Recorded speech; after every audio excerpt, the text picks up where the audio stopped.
You're listening to the Telltale channel. Don't forget to check me out on all social media: Patreon, Twitter, Teespring, and Etsy. All links can be found in the description or on my website, telltaleatheist.com.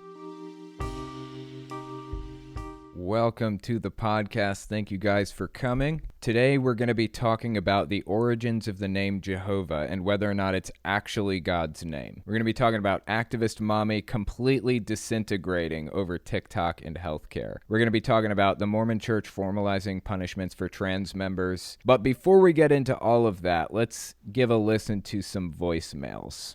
Hey, Owen, this is Marco from Germany. I woke up from JWs a couple of years ago. Over the last 6 months, I've drip-fed information to my parents about the truth behind the organization. They're pretty open, actually, surprisingly, but cannot get past what they class as 3 key fundamentals. 1, that Jehovah's Witnesses use God's name. 2, that they don't take up arms or go to war. And 3, that they're spreading a good news about something that's going to happen in the future. And they claim that no large-scale organizations on the planet are doing these 3 things. And I think these are points that a lot of cognitively dissonant JWs hold on to. And I've become knowledgeable and can debunk most of what they say, but I struggle to debunk these 3 points. As an ex-JW, do you have any advice on how to approach or debunk these 3 fundamentals? Thank you. Very good question. I really appreciate you calling in with that. So let's just take a look at the 3 points that you brought up. The first one was God's name. Is God's name actually Jehovah? So we're going to get to that in 1 second. Let's put a pin in it for the moment. The next point that you brought up was, let me find it. Hang on. 2, that they don't take up arms or go to war. Okay, point 2, they don't take up arms or go to war. That's true, but there are other groups out there who don't do that. For example, Quakers do not take up arms or go to war. They have been involved in peaceful protesting and conscientious objection and things like that too. Let's listen to the third point. And 3, that they're spreading a good news about something that's going to happen in the future. And they claim that no large-scale organizations on the planet are doing these 3 things. All right. So let me just lay this out for you. If I created an organization and did those 3 things, would I be God's chosen organization? Is that something that I can do? Why does it have to be large scale? How large scale does it need to be? As the John Cedars channel says, is it just a box-ticking exercise? If it's just a box-ticking exercise, I can do that. I can make it happen. I think Jehovah's Witnesses are doing it the wrong way by being toxic and meeting all of the points on various different cult models. And I think I can do it without meeting points on models like that. So I don't think that the idea that these groups are doing this means that they're God's chosen organization. I don't buy the idea that it's a box-ticking exercise. I think that's absolutely ridiculous. Okay, so there's this guy named Bart Ehrman, okay? Some of you guys may have heard of Bart Ehrman. He is awesome. He went into the field of biblical history, or whatever it is he does. He's a scholar in the field of Bible history. He went into this field as an evangelical Christian who believed that the Bible was the inerrant Word of God, perfectly preserved. By the time he got his PhD in the field, he realized that it was all made up. It's complete BS. He has this blog, the Bart Ehrman blog, and you have to pay money to get access to it, and the money goes to a charity and everything. Well, I have an article from the blog, from behind the paywall. I hope it's okay with him that I'm reading it publicly. I think it's extremely valuable, and, it was paid for, so. Let's just read Ehrman's blog on the name Jehovah and see if it is actually correct or not.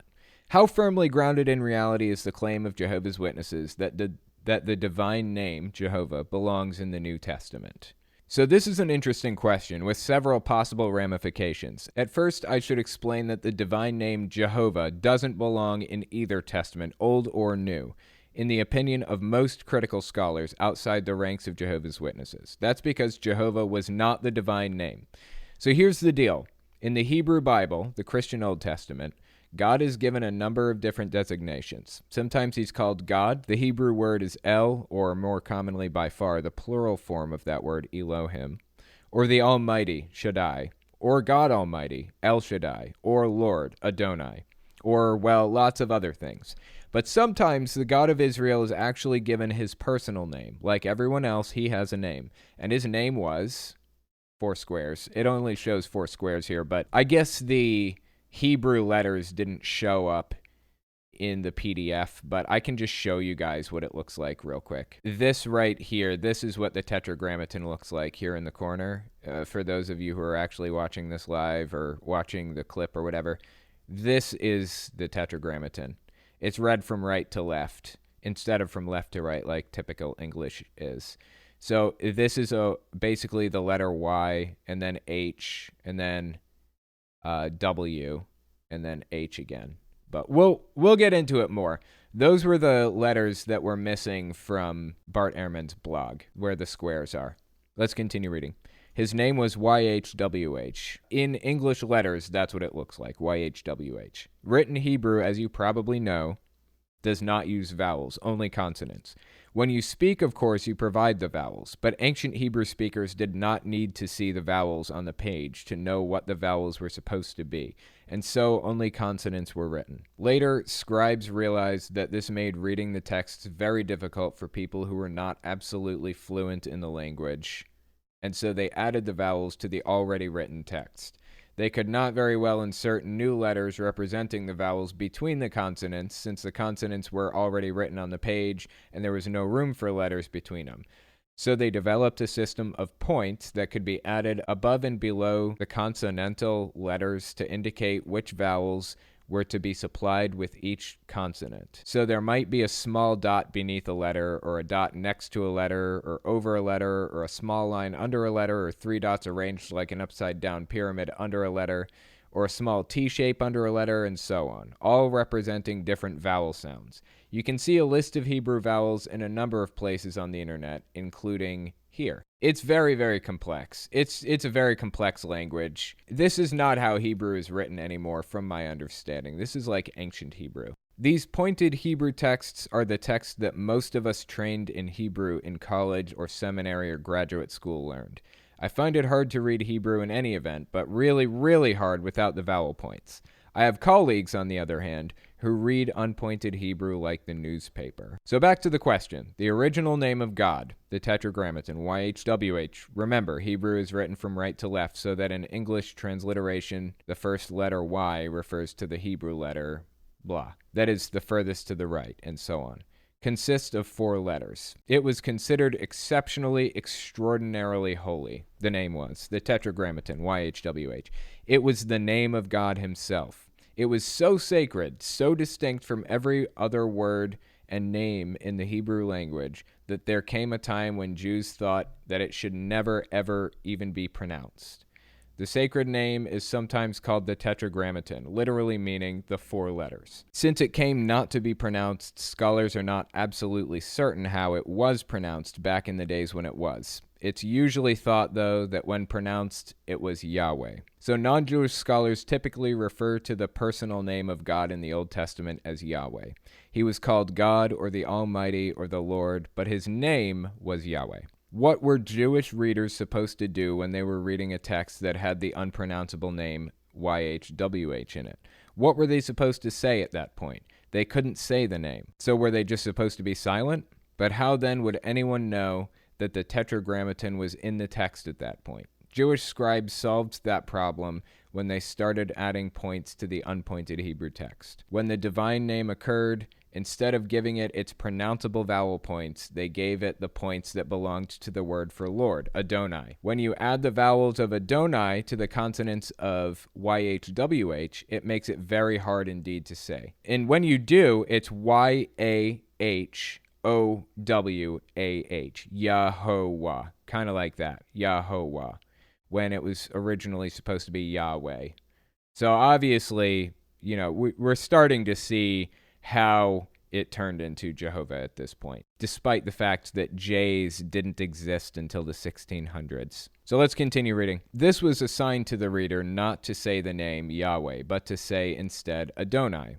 So they were reading the Tetragrammaton, but they were speaking the word Lord. When modern Bible translators were putting the Bible into modern European languages, they were confronted with this situation.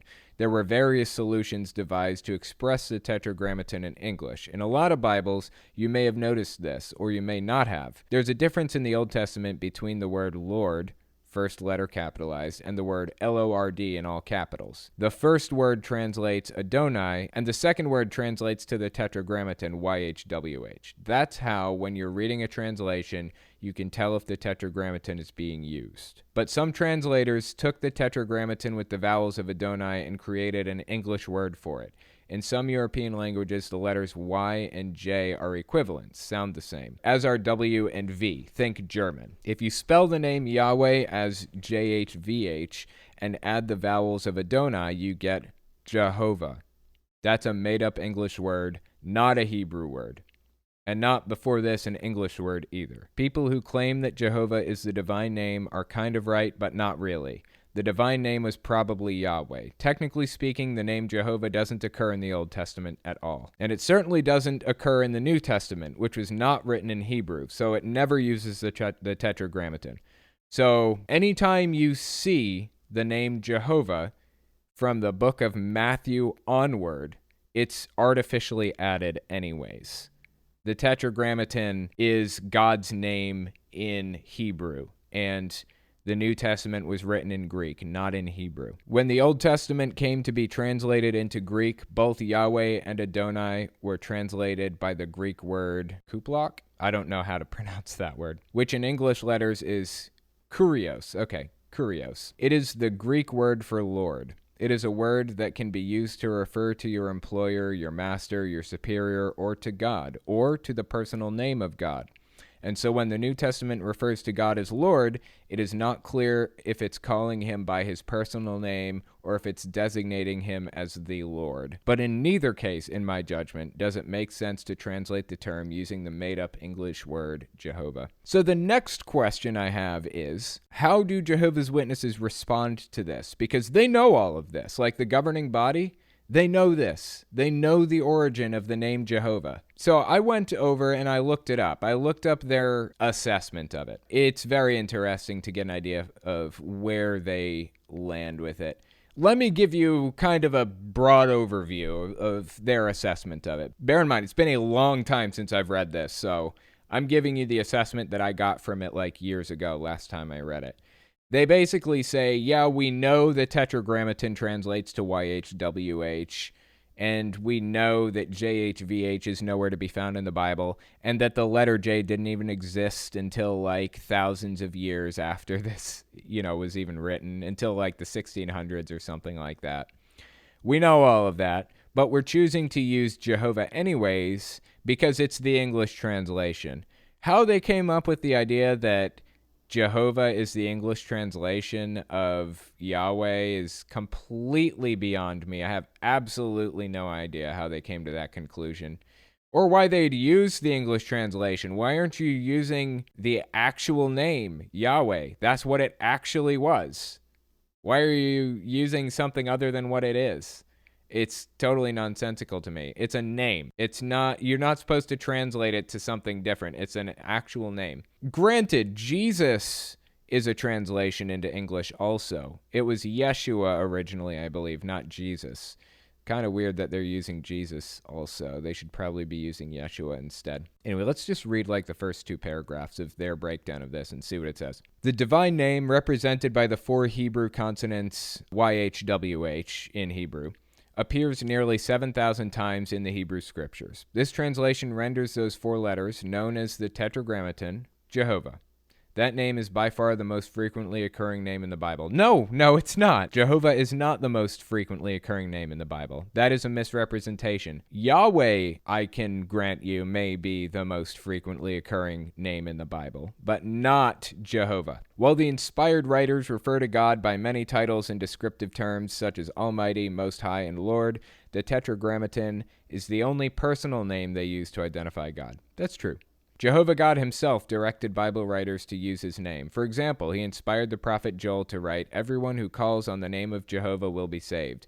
And God caused one psalmist to write, "May people know that you, whose name is Jehovah, you alone are the most high over all the earth." I believe, that's Psalms 83:18. That is in most Bibles, especially the King James Version. The King James Version mistranslates Yahweh into Jehovah at Psalms 83:18, so Jehovah's Witnesses latched onto it and just won't let it go for dear life. In fact, the divine name appears some 700 times in the book of Psalms alone, a book of poetic writings that were to be sung and recited by God's people. Why then is God's name missing from many Bible translations? Why does this translation use the form Jehovah?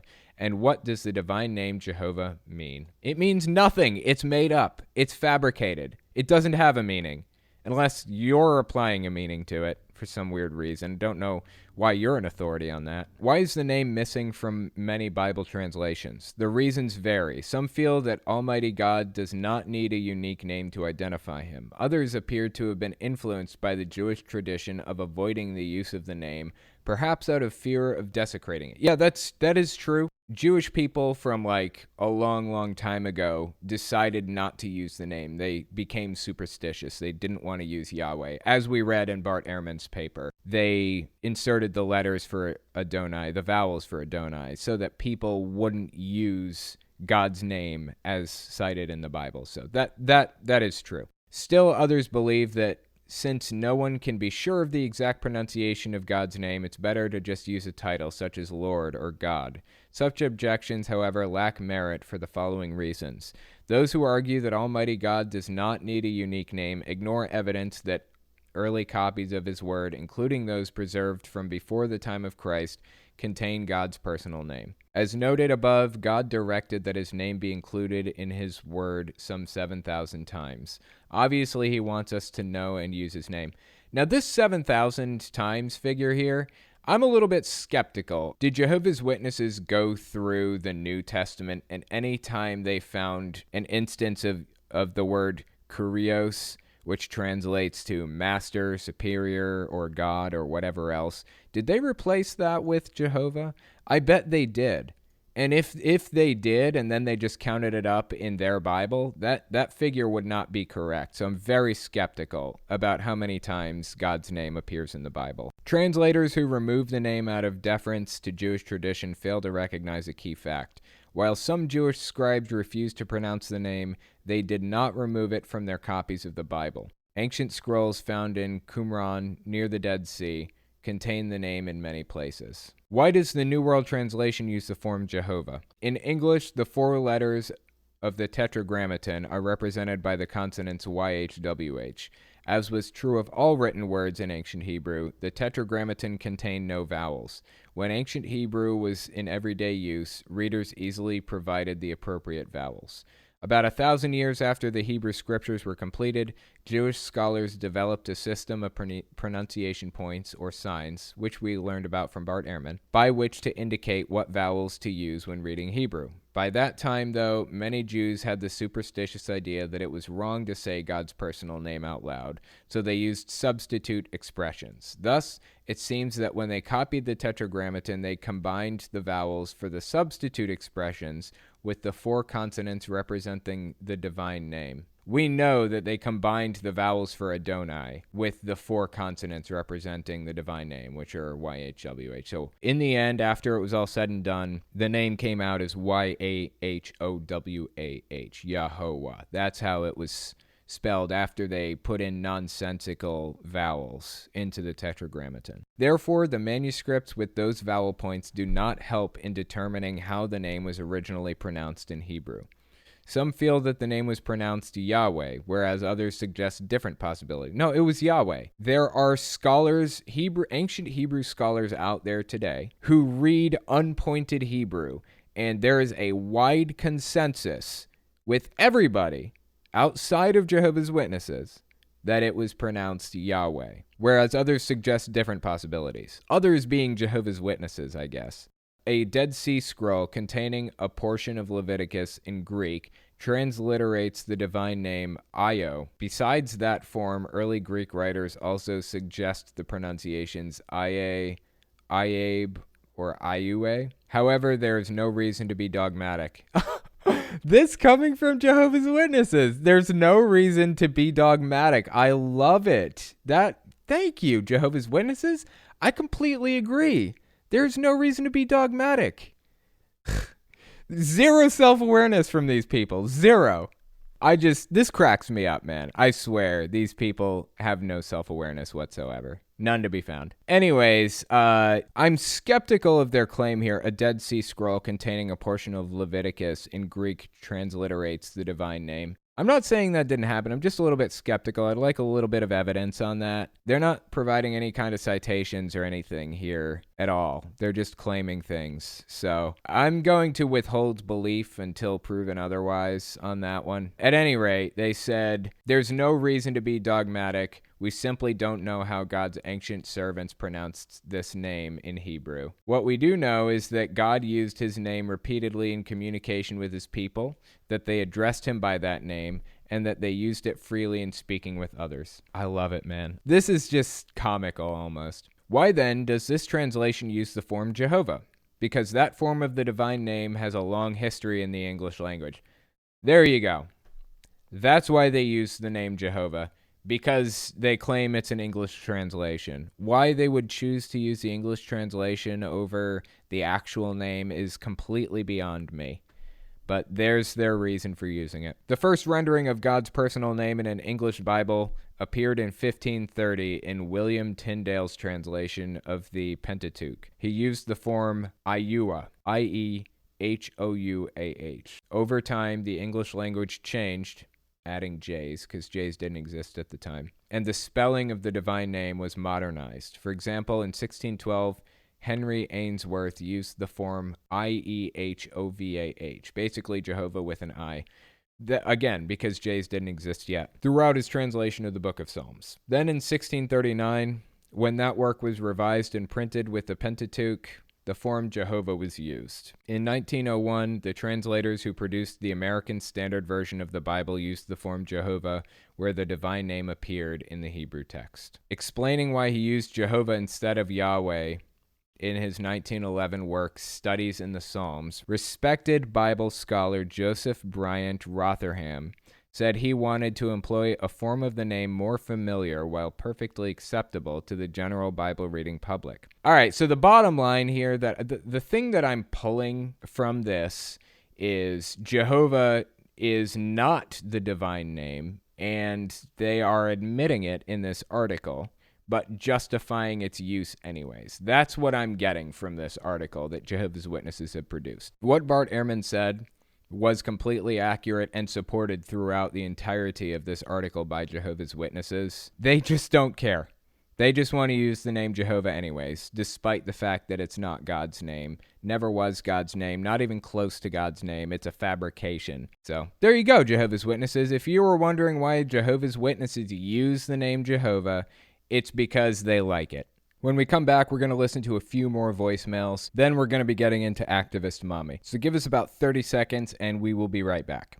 You're listening to the Telltale Channel. Don't forget to check me out on all social media: Patreon, Twitter, Teespring, and Etsy. All links can be found in the description or on my website, telltaleatheist.com.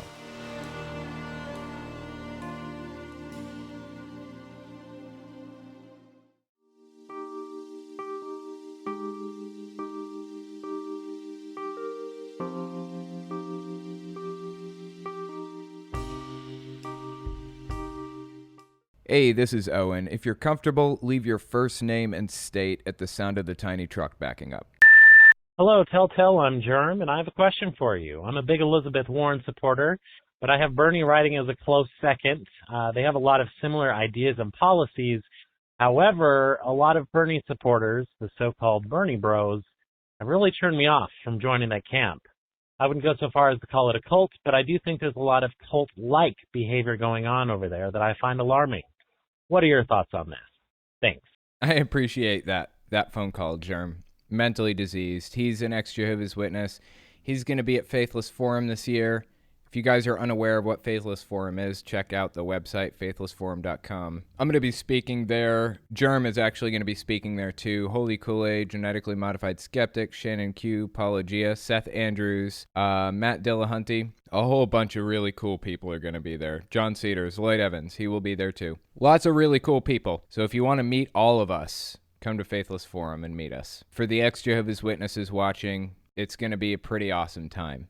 I can tell you that. We're going to have a Jehovah's Witness panel with me, Lloyd Evans, and some other people on it. So check that out. To answer your question, Germ, or mentally diseased, I haven't seen evidence of Bernie bros. I'm not saying they don't exist. I just haven't been there to be attacked by them, I guess. Maybe that's because I'm a Bernie supporter, so I'm never saying, like, overly critical things about Bernie. I have no doubt that there are really toxic people in Bernie's fan base. I don't know if they're more toxic than Elizabeth Warren's fan base or Joe Biden's fan base. I don't know. But I did talk about them recently in a video that actually just released this week. So I talked about them in the context of a cult. If they existed, it would be a level 2 cult. I talked about the cult layer model and how decentralized, unfocused cults would be a level 1 cult. Decentralized, focused cults would be level 2, and centralized or hierarchical cults would be level 3.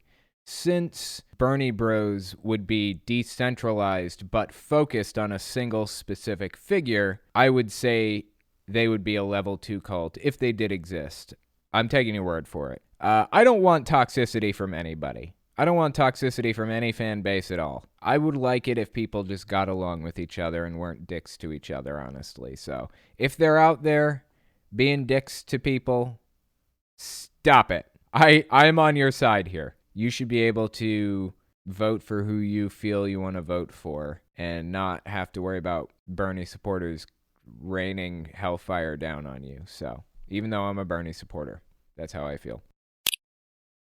Yes. Hi, Owen. My name is Jeanette, calling at the request of an individual with special needs named Carly. And she just wants to say thank you for all the great work you do. She had someone try to convince her to be a Jehovah's Witness, and thanks to your videos, she shut that down rather quickly. So thank you, Owen. Hope you have a great day, and keep up the great work. Bye for now. I appreciate you calling in. That's really fantastic.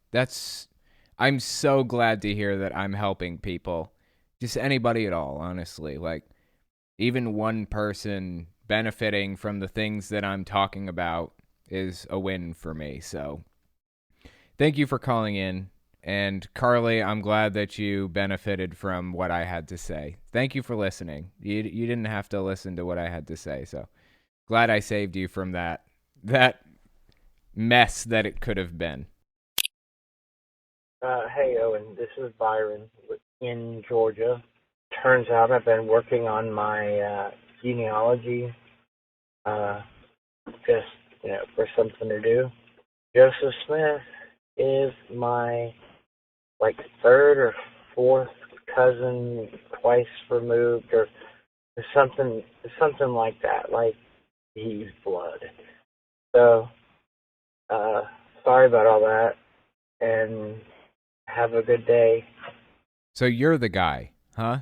You are the guy who's responsible for what your fourth cousin, twice removed, did. That's pretty messed up stuff, man. Now, this idea that people are responsible for what their ancestors did or what their father did or grandfather did or whatever, that's all biblical bullshit, man. You're responsible for you and your actions. My dad, complete piece of shit. I don't want to be associated with that dude. My mom isn't great either. I'm sure you guys are well aware of that. I don't want to be associated with what my family has done. I'm making a name for myself in my own way, separate from them. So thank you for the phone call. I appreciate that. That's awesome that you decided to call in and everything. Kind of interesting that you're related to Joseph Smith. I wouldn't take it too hard, though. The dude has caused a lot of problems for people in the past. That's very true, but you're not responsible for that. That's just biblical bullshit. Hey, this is Beatrice from Texas. I've been thinking about this curious question about Jehovah's Witness. How do they deal with people with mental disabilities like autism, Down syndrome? I'm rather quite curious. Okay, thank you. Good question. Actually, they are, in my experience, they have been very, very supportive of anybody with disabilities. And there's a reason for this, okay? So I've talked about how Jehovah's Witnesses kind of want to have their own government in the past, right? I've talked about how they have this whole setup of elders who act as investigators and basically line managers or generals in a lot of different ways. And anytime there's some event that takes place, the elders will investigate, they'll talk to the people, and they'll try to solve the problem. And if the elders are incapable of solving the problem, they'll escalate it to the overseer, to the circuit overseer, district overseer, whatever else. So it's like having a sub-government inside of another government. And Jehovah's Witnesses call it a theocracy. They say they're run by a theocracy with Jehovah at its head. Of course, in reality, it's the governing body at its head. It's not a theocracy. So what you have is a supposed theocracy within the United States government, operating in many ways independently of the U.S. government. And they always say that Jehovah's laws come before man's law. That's what they say. If man's law conflicts with what Jehovah wants, aka what the governing body wants, you do what the governing body wants you to do, even if that means breaking the law. And they have passed down orders in the past that broke the law. For example, in the 30s, I think, the 1930s, they ordered their people not to say the Pledge of Allegiance. Now, that was a violation of U.S. law at the time, and Jehovah's Witnesses got beaten and jailed for that. It was wrong for them to not be allowed to not say the Pledge of Allegiance. And they did fight that in court and won. But Jehovah's law comes before man's law every single time. So having this sub-government within this government means they have a sub-community within wider society. And they want it to be completely autonomous. They're basically preparing it to be completely separate from wider society for when the time comes that it needs to be, quote unquote. Like when Armageddon starts, they're preparing for that day. When Armageddon starts, they can completely unhinge themselves from wider society and be fine. So when you ask how do they treat or deal with people with mental disabilities like autism or Down syndrome, they take care of them really well, actually. In my experience, my dad, growing up, claimed to be handicapped. Long story. I'll get into it another day. And they took care of him. Like, they showed up every week to, when they went in service. Service is basically like their volunteer time. Like, if they need to help somebody out, they can count that time in service. So they'd come over to our house because my dad claimed to be handicapped, and they just hang out with him for an hour. They had a visitation list with all of the handicapped people in the congregation, and service groups would alternate going to visit them. So one week my dad would get Brother Blah to visit. And the next week we would get Brother Blah, different Brother Blah. They're related, but they're not the same Brother Blah. Anyway, that's kind of how it worked. In my experience, they take care of them very well, because they want to have a sub-government. They want to be completely autonomous and make sure that everyone's taken care of when the time comes, when Armageddon happens. So, good question. Thank you for that question. Okay, I'll tell you what. We're going to take another short break. When we come back, we're going to be talking about activist mommy completely disintegrating over TikTok and healthcare. Give us 30 seconds. We will be right back. You're listening to the Telltale Channel. Don't forget to check me out on all social media: Patreon, Twitter, Teespring, and Etsy. All links can be found in the description or on my website, telltaleatheist.com.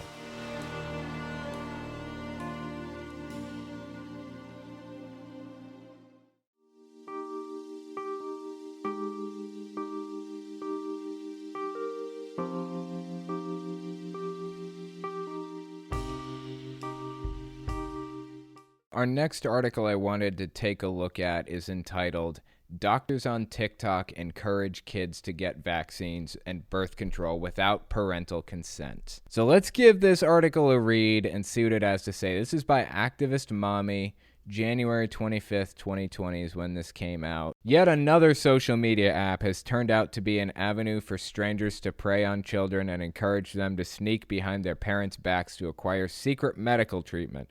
This time, however, they're strangers with medical degrees. TikTok is a popular new Chinese app, which ironically is available and popular in virtually every country except totalitarian China. I'm not really super sure why she decided to point that out, whatever. In which users film their own short music videos. It's been among the most downloaded apps worldwide for the last 2 years and is especially popular among young people. So there are a couple of videos that we can watch on here. I wanted to give them a watch. The way she's saying it, these are just like really horrifically bad videos, right? Like this has got to be really, really terrible. So let's watch one of these and just like see how bad it is. So let me just describe it because some people will be listening to this and not watching it. There's a woman pointing up at the screen, at the very top of the screen, and at the top it says "Vaccines prevent ... and she's dancing to music, and she points to her left and it says measles, points again, polio, pertussis, hepatitis, influenza, HPV, meningitis, mumps, varicella, tetanus, rotavirus, pneumoniacus, and then she says vaccines don't cause autism. Vaccines don't cause autism. Awesome video, I think. Not really providing medical advice to anybody. I think that's a little bit overblown, honestly. She's just saying this is what vaccines prevent. This is what they don't cause. That's not medical advice. There is another video. Let's just slowly step through this video now. This woman starts the video and there's a little thing on screen that says, "Did you know?" She's dancing. "You can see your doctor without your parent for birth control, STD screening, STD treatment for a pregnancy test, to answer your questions about sex and give you scientifically accurate information. If you're 12 or older, the doctor will politely ask all adults to exit for this part of the doctor's visit to have a confidential conversation about your health." So basically it's doctors saying, "Hello, I am a doctor. If you come into a doctor's office, then the doctor will treat you because you're a human being and you deserve health care, whether your parents are trying to prevent me from treating you or not." That seems super legit to me. That seems like an honestly really, really good thing. Doctors have an obligation to do no harm. It's in the Hippocratic Oath, and they are only looking out for the best interests of their patients. That includes children. That includes everybody. And if parents are too fucking stupid to realize that vaccines do not cause autism and are not dangerous, I'm sorry, guys. I know I have anti-vaxxers in my audience. I'm telling you now, that is a stupid position to hold, and you need to reevaluate it. I'm serious. I have respect for everybody to the best of my ability. I respect you as a person if you're an anti-vaxxer. I need you to reevaluate your position because that's fucking stupid. That's a stupid position to hold. I'm sorry. I'm not usually that direct with people, you know. Sometimes that shuts people down. But that's just how it is, guys. Vaccines don't cause autism. And they don't do all of the terrible shit that people are claiming that they do. It's all propaganda, I'm telling you. The point here is I don't see anything wrong with what these people are doing. They're saying, "I'm a doctor. If you go into any doctor's office, not just mine, any doctor's office, then they will be willing to give you these things. They can legally give you these things without your parents' permission because this is just normal healthcare stuff that every human should have a right to, just normal healthcare stuff." According to Chicks on the Right, it's also popular among doctors looking to convince children that they can and should take advantage of laws allowing them to receive vaccinations, birth control, STD screenings, and more without their parents' knowledge. In one video that went viral and allegedly sparked death threats, a doctor taught her young followers that vaccines prevent a battery of infectious diseases. Really? Sparked death threats? Why are people threatening this woman? Seriously, she was just saying what they prevent and what they don't cause. What is so wrong with this? This is crazy. Fair enough, we won't even touch the issue of vaccine efficacy, but don't you think that's a conversation to be had, in your office with people who are actually your patients? Telemedicine shouldn't be conducted via social media, folks. This is not telemedicine. This is just education. Are you saying that we shouldn't be talking about evolution outside of a Biology 101 college classroom? We shouldn't be talking about biology at all, anywhere except for in the classroom. We're not allowed to talk about it. Nobody can talk about it. PhDs can't get on social media and talk about how evolution works. Is that what you're saying? You know what? Christians aren't allowed to talk about the Bible anywhere except for in church. Period. Ever. It should be illegal. That's just a completely ridiculous position to have. Seriously, think that through for a moment. This person is giving not medical advice, just general science information. That is what they're providing right now. General science information. That's it. And you are comparing it to telemedicine. That is a stretch if I've ever seen one.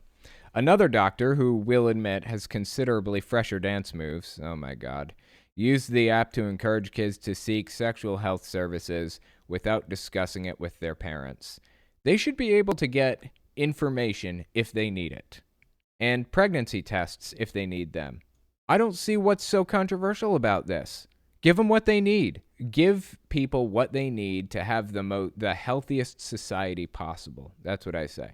That includes birth control. Did you know, the caption in the video begins, you can see your doctor without your parent for birth control, STD screening, STD treatment, for a pregnancy test, to answer your questions about sex and give scientifically accurate information. If somebody is worried about having an STD, that means they've done the deed by now, probably. That's most likely what that means.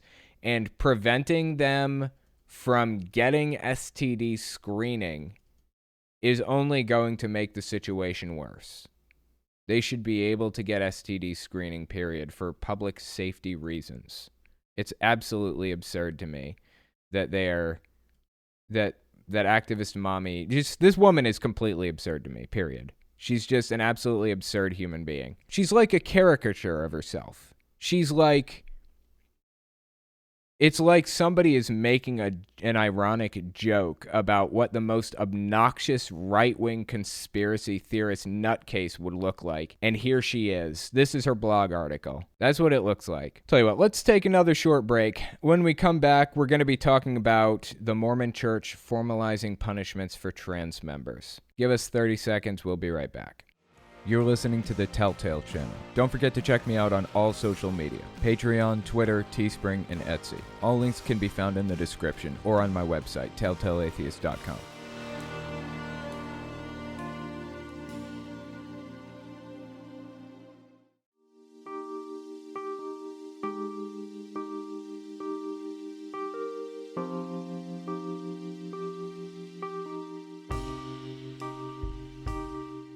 The Mormon Church recently released a new handbook to the public that changed a lot of rules. And Zelf on the shelf here at their website, it says, let's be clear what this is. It's a change and not a clarification. So the Mormon Church did not hold these views before.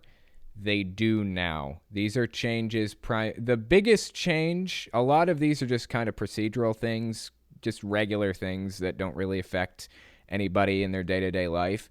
One of the biggest ones is the change to punishments for trans members. It's a really big deal, and it's all over the place right now. I'll tell you what, let's read this other article by Advocate and see what it has to say. The Church of Jesus Christ of Latter-day Saints, known informally as the Mormon Church, has never been supportive of transgender identity, but now it has fully spelled out its anti-trans positions in a new handbook available online. Gender is an essential characteristic of Heavenly Father's plan of happiness, says the General Handbook, Serving in the Church of Jesus Christ of Latter-day Saints. God, the name. Can't they please shorten that fucking thing? I swear, from this moment on, I am going to complain about the name anytime I'm forced to say it. The intended meaning of gender in the family proclamation is biological sex at birth. So let me explain to you guys from my understanding. I was not a Mormon, but this is my understanding of the Mormon belief system and why the trans issue is even an issue.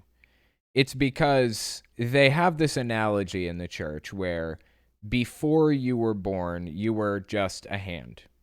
And after you came to earth, your soul is like the hand. And when you come to earth, your body is like a glove that fits over the hand. You are eternal. Your soul is eternal. It has always existed. It will always exist. You are who you are. You are who you will always will be. So when you come to earth and say, holy shit, I am actually a woman, I'm not a man, you're basically saying, God done fucked up somewhere along the line to put you in the wrong body. So it's kind of like, from my understanding, a slight against God to say that you're trans. And so they say that whether you are a woman or not, if you were born as a male, then that's what you are for all time, and you're living in sin by not accepting that. That's pretty much the idea behind the doctrine. Church leaders counsel against elective medical or surgical intervention for the purpose of attempting to transition to the opposite gender of a person's birth sex, quote-unquote sex reassignment, according to the article here. The handbook continues. Leaders advise that taking these actions will be a cause for church membership restrictions. The book also takes a stand against social transition, changes in dress, grooming, names, or pronouns intended to reflect a gender identity different from the one assigned at birth. That will result in restrictions for the duration of this transition, the document reads, for the duration of this transition, as if this isn't a lifelong thing that people are coming to realize about themselves. How absolutely ridiculous is this? And depressing.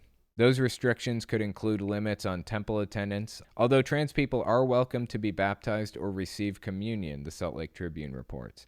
And the Mormon priesthood, which is reserved for men, will not admit trans men, the book makes clear. It builds on a statement by a top church leader last fall that gender assigned at birth is eternal. That's what I was saying a minute ago. Gender assigned at birth is eternal. That's their whole belief system. So when you say, I'm not who I'm supposed to be, they take it as a personal attack on God, pretty much. That's my understanding of it. The book replaces two earlier ones and reflects the views of the church's two highest governing bodies, the First Presidency and the Quorum of the 12 Apostles. The earlier printed books were available only to faith leaders, while the new one, published online, is accessible to all. There are a number of moral policies that we've now put on paper of where the First Presidency and the Quorum of the 12 stand. Elder Anthony D. Perkins, Executive Director of the Church's Correlation Department, which oversees the creation of the handbook, said in a press release. One of those moral policies that is new is around persons who identify as transgender. The reason that policy has been added is we've had an increase in questions coming from bishops and stake presidents saying, what can a transgender person do? What are the guidelines? The transgender policy states that everyone is welcome to attend our meetings and that we should create a warm, welcoming environment for all, including persons who identify as transgender. At the same time, the policy clarifies that some of the things in the church are gender specific. So gender is completely built into the structure of this religion. Men have certain roles, women have certain roles, period. And those roles and genders have been assigned to you since before you were born and after you die. And you announcing to the world that you are not how you appear to be, you are not the person that you appear to be on the outside, is telling God that he fucked up. It's just absurd from top to bottom. Extremely disappointing, extremely sad, extremely hurtful. And honestly, One more reason to leave Mormonism. You don't need them. Just get the fuck out of there and find community among people who understand what you're going through, understand how you've been hurt, and also understand that it's not right what's happened, what the Mormon Church has been doing. One super chat from Evan Inge. So seeing your video earlier, what would you say are key differences between your new cult model and the Bite model? Is the Bite model still relevant? Yes, the Bite model is still relevant. Thank you so much for asking that question. It's extremely important. The Bite model, I've noticed, primarily applies to hierarchical or centralized cults. My model mostly applies to decentralized, focused or non-focused cults. So the Bite model is still perfectly relevant for the thing that it's referring to. My model is referring to the groups that the Bite model would exclude otherwise, basically. I have the cult layer model, which is level 1, level 2, and level 3 cults. Decentralized, focused, decentralized, non-focused, and centralized and hierarchical. And the Bite model applies to level 3. My models, at this moment, I haven't written one up for level 2 yet, but level 1 cults, I wrote a model up for role model formation, how they form out a hierarchy, a mock hierarchy when one is otherwise not present. And I'm working on more. Just stay tuned for more. Thank you for that question. It's a really good question. The Gaytheist. What is your opinion on hypnosis? I find it to be very effective when done right, but it's rarely done right. Honestly, I thought hypnosis was complete bunk for like a really, really long time. I thought it was just bullshit, like made up. Doesn't work the way people claim it does at the very least. But then I heard like people who I know to be very deep thinkers and very smart people talking about hypnosis as real and legitimate. So, for example, Sam Harris believes that, he has a whole thing about hypnosis. Also, Stephen Hassan talks about hypnosis a lot. And I was like super taken aback by that. Like, Sam Harris talks about it. Maybe I can say, all right, he may be going off the deep end a little bit there. But Sam Harris and Stephen Hassan both talking about hypnosis in a semi-legitimate way makes me wonder if there is something to it. Thanks for the super chat. I appreciate that. Exalted One. My man, you've got that late night smooth, creamy, jazzy DJ voice. No homo, but I would listen to you read off peanut butter ingredients. I had a jar of peanut butter sitting on my desk until about 2 hours ago. I took it upstairs. It would have been so perfect to sit here and read the ingredients. That would have been awesome. Damn, I wish I'd left it downstairs. Oh well. I appreciate that. Nervardia. This might be the last time I can see you live for the next few months. Uni started. Aw, that's sad. Damn. Well, thank you for coming anyways, and thank you for the super chat. I really appreciate that. Omega Riley, just wanted to tell everyone here, I think y'all are pretty flippin' nifty. Don't forget to like the stream. Yes, thank you, Omega Riley. Thank you for coming and for the super chat. Mars, I'm in love with a Jehovah's Witness. He struggles with all the rules of the religion and breaks them even sometimes, but he'd never think of leaving. What do I do? That's complicated. I've done a couple of videos on how to deprogram a religious extremist. I think parts 1 and 2 are on my main channel. Try giving those a watch. If he's willing to break some of the rules, then he may already be on his way out. That's a good sign. Just try not to give him the impression that you are opposed to what he believes or opposed to him believing it, because then his guard's going to be thrown up, and you don't want his guard to be up. Make him feel that you support him if at all possible, but poke and prod lightly and ask gentle questions that kind of poke holes in the ideology, things like that. That would be a good start. Thank you for the super chat, and good luck with it, because that's a rough situation, seriously. My ex had to put up with me believing it, but being on the outside anyway. She did an awful lot for me that she really didn't have to do, like accommodating my belief system. She may have even gone a little bit too far in accommodating it. Don't risk your life. For example, don't refuse to have a blood transfusion for his sake or something like that. Make sure you're safe. Make sure he's safe. Just be careful, And like I said, try to push and prod lightly, but don't make him feel like he's on the defensive with it. Raul Esquivel Rubenstein, your thoughts on transports? I don't know. I don't know enough about it. Truly, I really have not researched it enough to know. Generally, I fall on the side of inclusion. Just be inclusive wherever possible. But I understand that this is an extremely complex subject, so I'm going to leave it in the hands of the people whose jobs it is to determine that.